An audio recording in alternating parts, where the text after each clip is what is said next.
O'zbekiston Respublikasi Vazirlar Mahkamasi huzuridagi Energiya samaradorligi milliy agentligi energiya samaradorligi platformasida ishlash bo'yicha uslubiy qo'llanmani taqdim etadi.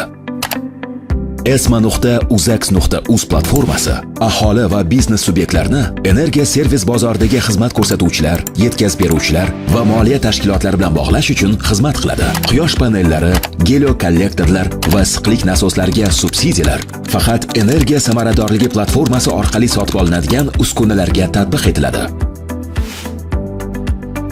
Avvalo, esma.uzax.uz sayti orqali ro'yxatdan o'tishingiz lozim. Buning uchun ariza berish bo'limiga o'tasiz. Uy manzilingizni kiritasiz. Elektr, gaz va boshqa energiya sarfi bo'yicha ma'lumotlaringizni to'ldirasiz. Kiritilgan ma'lumotlar asosida bir kun ichida platforma tomonidan siz uchun elektron tender shaklida energiya auditor tanlanadi. Auditor uyingizdagi energiya sarfi hamda samaradorlikni oshirish choralarini o'rganadi. Energiya samarador qurilmalar o'rnatish uchun o'tkazilgan energiya audit xizmati to'lovlari xaridorga agentlik tomonidan subsidiya shaklida to'liq qaytariladi. Auditor xulosasiga ko'ra, sizning uyingizni energiya samaradorligini oshirish tavsiyalari beriladi. Masalan, quyosh panel, geokollektor, issiqlik nasos quvvatlarini o'rnatish va bundan tashqari boshqa energiya saqlovchi materiallarni qo'llash natijasida qancha energiya saqlab qolish hisob-kitoblarini taqdim etadi. Siz esa o'zingizga ma'qul kelgan tavsiyalar asosida platformada taklif etilgan energiya samarador qurilmalarga buyurtma berasiz.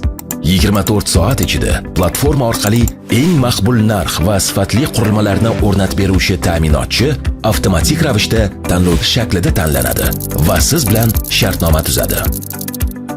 Eslatma: xaridor tomonidan energiya samarador qurilmalar sotib olish uchun buyurtma berilganda, qurilmalarni o'z mablag'lari hisobidan tijorat banklarining yashil ta'mir yoki yashil iste'mol kreditlarini rasmiylashtirish orqali hamda yetkazib beruvchilar tomonidan taklif etilgan bo'lib to'lash shartlari asosida xarid qilish mumkin.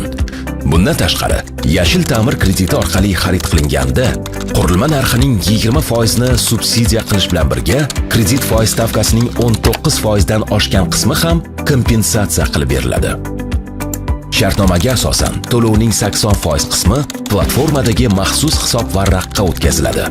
Dalolatnoma rasmiylashtirilib, o'rnatilgan qurilmaning soz holati xaridor, energo auditor va hokim yordamchisi tomonidan tasdiqlanganidan so'ng maxsus hisob varaqdagi mablag' hamda agentlik tomonidan subsidiya shaklida ajratilayotgan qurilmaning 20% qismi yetkazib beruvchining bank hisob varag'iga to'liq holda o'tkaziladi.